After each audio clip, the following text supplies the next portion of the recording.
Hey everyone, this is PrinceWatercress, and welcome to a brand new Let's Play. This time around, it is Super Mario Bros. For the Nintendo Entertainment System. What else is there to say that has yet to be said? Super Mario Bros. Though you probably expected me to say something else besides that. Up until this point, up until 1985, there was no such thing as scrolling in games. What you saw on the screen, that was the game rule that you had. You moved your guy, you beat the enemies, you got the points, you grabbed the things, you beat the big bad, and then you did it all again, only harder. Sometimes there was one screen, sometimes there were multiple screens. But you never moved right and moved past what you could see on the screen and reveal even more stuff. Super Mario Bros. Was the first well-known game to do that.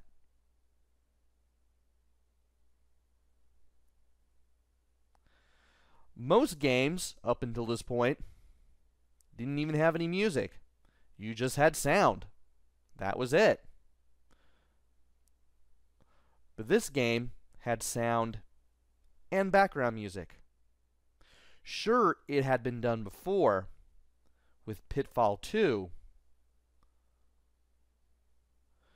but this was the game that really brought it to the forefront with very memorable music, to the point where everybody had to put music in their games from there on out. And of course, there's the controls. They're pretty precise. They more or less work for the most part. And for being something that was completely original compared to just about everything that had come before it, it became one of the greatest games of the 80s, and it helped Nintendo replace Atari as the head of the table in the video game world. At least in America. And Japan. Well, they didn't really have Atari in Japan, and well, you have the Micros in Europe, but that's a whole nother can of worms that I don't feel like talking about right now.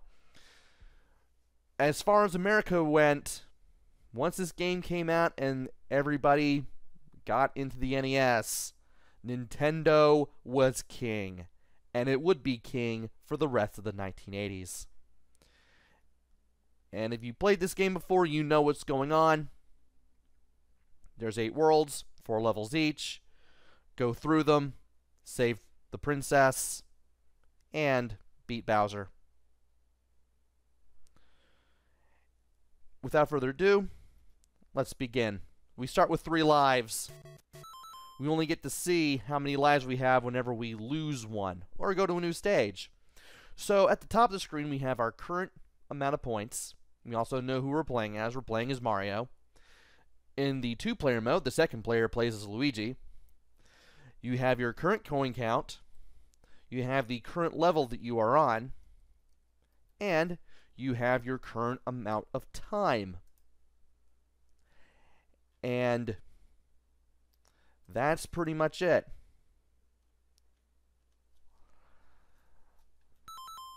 And left and right lets you move around, A jumps, and holding B lets you run. That's a Goomba. We jump on it. We squish it. There we go. I wanted to make sure that those blocks were a little brighter. This is one of the most intuitive tutorials in video game history. Of course, you probably already know that if you bounce into the question mark blocks from underneath, you can hit them and get things to come out. And if you hit the bricks from beneath, you'll bump them, but you won't do much else. There's a coin in there. There's a coin in there. There's a mushroom in there. It moves. Do you go after it, or do you let it come to you? Oh, look, you're big. You can break the blocks now. You can break the bricks. Very, very intuitive. So the Goomba, which is the mushroom with the eyes, it hurts you. But the super mushroom, the magic mushroom, it helps you. It's pretty obvious at this point in the present day, whenever it is that you're watching this. But back in 1985, this is as close to a tutorial as you're going to get. There are pipes. Sometimes you can go down them by standing in the center of them and pressing down. We're not going to do that quite yet. Instead, we're going to keep continuing. If you go down here, you'll find a tunnel with some coins and you'll get a shortcut to the end of the stage. But if you keep going and you jump right here, you'll find an invisible block with another mushroom with green spots. That's a 1-up. That's an extra life. We now have 4 Marios to play with. I just picked up a fire flower. That flower turns you red and white, and if you press B, you can shoot fireballs. You can have 2 fireballs on the screen at any given time. If you get hit, you get turned back to Small Mario. If you're hit again as Small Mario, you are done, and you lose a life, and you get sent back a bit. Some of the bricks will have coins in them. If you jump fast enough, you can get all 10, otherwise you will get less. That's a Koopa. You can jump on it, but it doesn't kill you. Doesn't kill it. If you move into it, you can kick it forward. If it hits any enemies, it'll get rid of the enemies. I just picked up a star. The Starman gives you invincibility, as long as you have this special music and you have these funny flashing colors. As long as you have both, you can run through enemies and defeat them just by touching them. It does wear off, though. Once the flashing is gone, so is the Starman's power.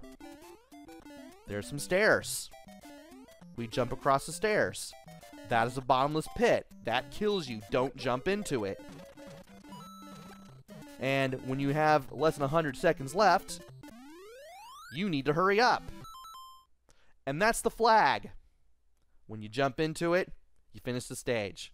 The higher you are, when you jump into the flag, the more bonus points you get. And if you're lucky and you can actually hit the very top, you'll get an extra life.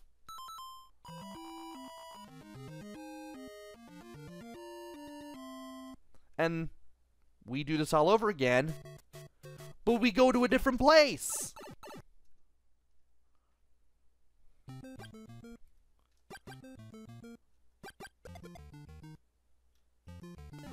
Once again, just like with World 1-1, we have some very iconic music. Anyone who grew up in the 20th century knows the music of Mario Brothers. Whether it's the overworld that we were in earlier, the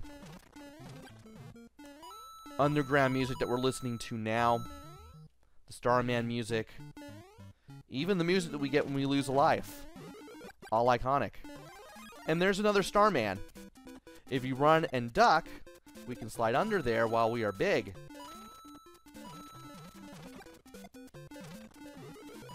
Now in there is another fire flower. We need to run and jump in order to get some momentum and some height so we can get that. And in here is another 10 coins. If we're fast enough. Now in here. Perfect. Just above that last coin, if you hit the ceiling, you'll find a 1-up. If you're big, you can just hit the bricks next to it. And you can get the 1-up to come down to you. Otherwise, you'll have to run for it and wait for it to drop down on the other side. That's a piranha plant. If you see it, you'll definitely want to avoid it. If you're standing next to or on a pipe, it won't show up. If you're Fire Mario, you can kill it with a fireball. It's always good to be Fire Mario. Platforms are moving downwards. You want to make sure that you go to the other side quickly. And there's a red Koopa. that red Koopa turned around at the edge of the floor where the pit was. The red Koopas can do that. The green ones cannot. And there is something past here, but we're going to go in here and stop wasting our own time. So that way, we can get to the goal. And there's a secret to that. We've got some fireworks, and those fireworks gave us a bunch of points. If the one digit of your time left when you complete a stage is at 1, 3, or 6, you can get 1, 3, or 6 fireworks respectively. It does give you points, but it's mostly for show. And it's fun to do. Anyway, it's now time for World 1-3. You want to be very careful here. And that's what happens when you get hit. You get turned back to Small Mario. We can't get hit again, because if we get hit again, we lose a life. And that's no fun for anyone. Thankfully, I know a place where I can go to get big again. It's that block right there. I would have skipped it, but then I got hit. That is a Koopa Paratroopa. If you jump on it once, it becomes a normal Koopa. And then you can jump on it again to knock it into its shell, and then hit it. Be very careful when jumping from one place to another, because you never know when you might get hurt. Or you may never know what you might run into. And that platform helped us get to the steps at the end, which takes us to this large castle, which is a fortress. Whenever you see that big stack of blocks like that, you know you're reaching the end. And I don't even know why I went for that. These fireballs spin around the block that they are on, and you don't want to run into the fire, because that's no good. That's no fun for anyone. You don't want to run into that fire either. That hurts you. And there are also invisible blocks. Thankfully, I know where they are.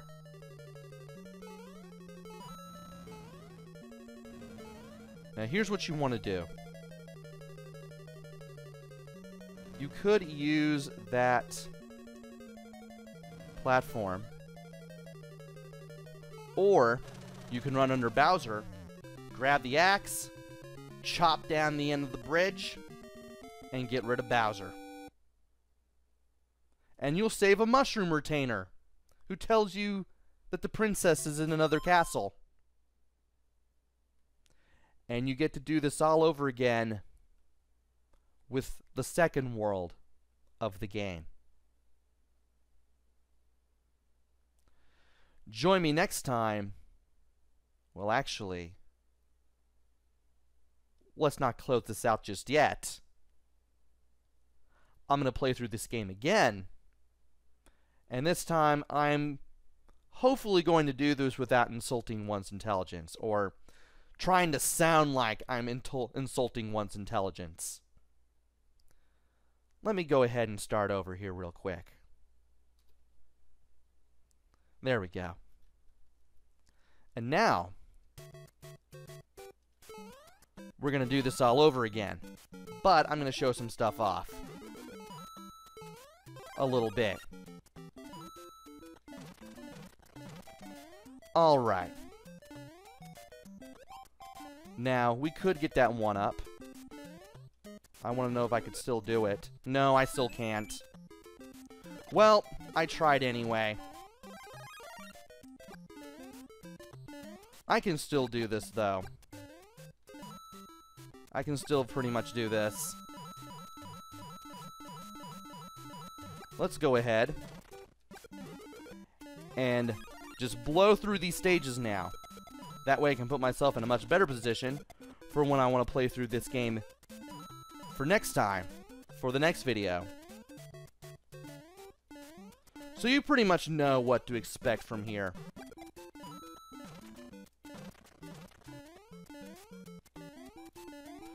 Let's go ahead and get those points. Let's go ahead and get those extra lives. And let's make sure we don't get hurt a whole lot this time.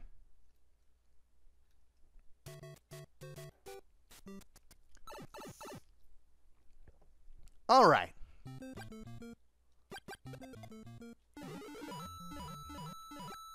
I will show off what that tunnel looks like. That hidden tunnel in World 1-1 and involves going down a pipe. I'll show off what that looks like after this. But for now, I'm going to go through this again in a way that makes it look like, well, I know what I'm doing, and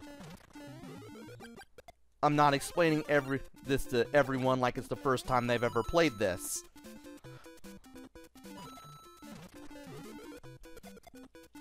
Alright. Still want to get the coins. Still want to take that into advantage and account. Okay. Broke that. Got it. Cool.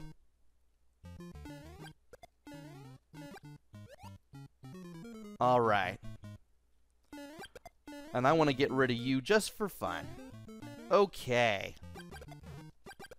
Get rid of the Goombas. Don't really need the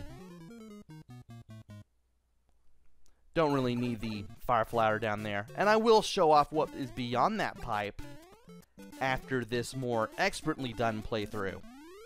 This more expertly done and expertly talked through playthrough, I guess.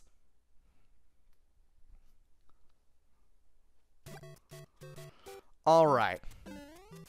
Make or break time. Let's not do anything dumb. Okay, get rid of you. Get rid of you.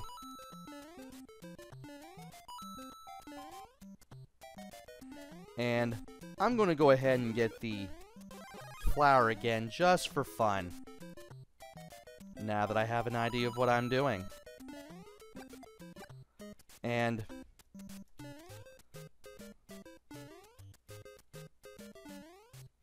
there we go. I don't need to concentrate on getting all the coins. Not all money is good money. Some of it will get me into trouble.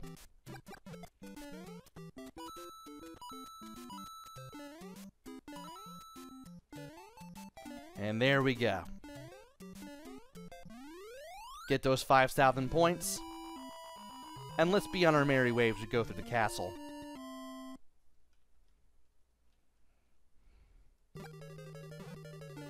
Alright.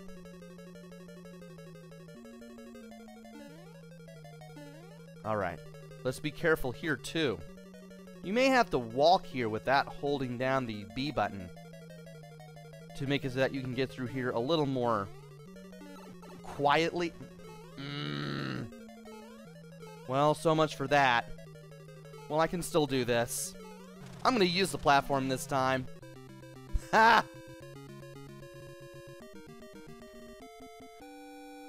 And of course, we are once again told that the princess is in another castle. But at least we have 5 lives this time. And I don't look like much of a novice this time around. I still wish I was able to get through that, but what can you do? Well, anyway, we will continue with World 2, but first, I want to show some stuff off. Be right back.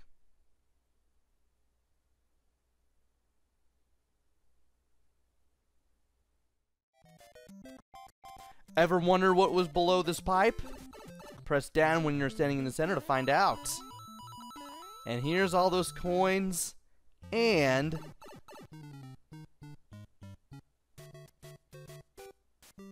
that shortcut to the end of World 1-1.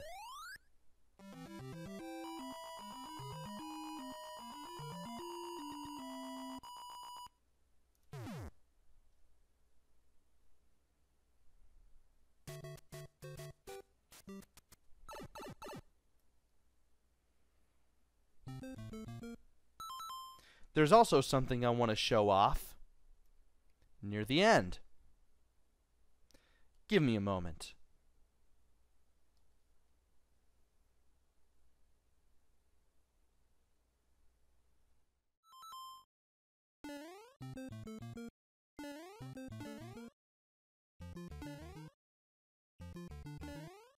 Hey, we got up here.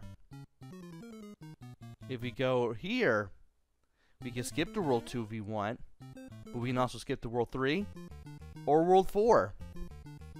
I will show off those levels, those worlds, eventually. Give me a moment.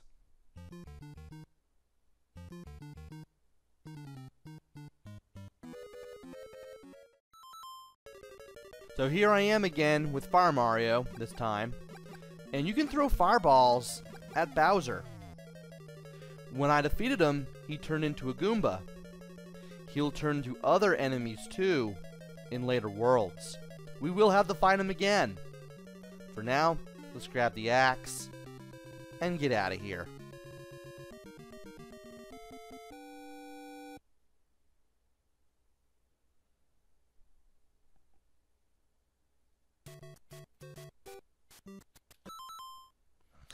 And before I go, I might as well read something from the manual. One day, the kingdom of the peaceful mushroom people was invaded by the Koopa, a tribe of turtles famous for their black magic. The quiet, peace-loving mushroom people were turned into mere stones, bricks, and even field horsehair plants, and the mushroom kingdom fell into ruin. The only one who can undo the magic spell on the mushroom people and return them to their normal selves is the Princess Toadstool, the daughter of the Mushroom King. Unfortunately, she is presently in the hands of the great Koopa Turtle King. Mario, the hero of the story, maybe, hears about the Mushroom people's plight and sets out on a quest to free the Mushroom Princess from the evil Koopa and restore the fallen kingdom of the Mushroom people. You are Mario. It's up to you to save the Mushroom people from the black magic of the Koopa. And that's it. That is the story for this game, according to the instruction manual that was included with this game all those years ago. Amazingly, the King of the Koopas was not known as Bowser, at least, or the Great Koopa Turtle King, as the manual calls him. I don't think they really used that name until a little later on.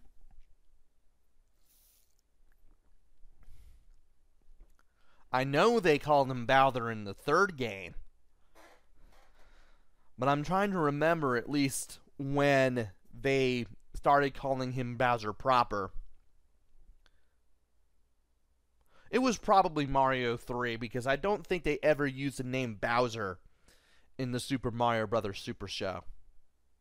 But of course, that's a conversation for another time.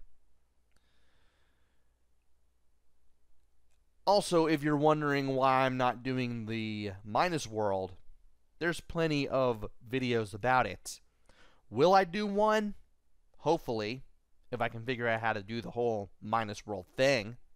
For those of you who are studious in Super Mario Bros. For the Nintendo Entertainment System. But for now, I just want to work on going through this game one world, 4 levels at a time. Join me next time where we go through World 2. Until then, this is PrinceWatercress. Take care, stay safe, and thanks for watching!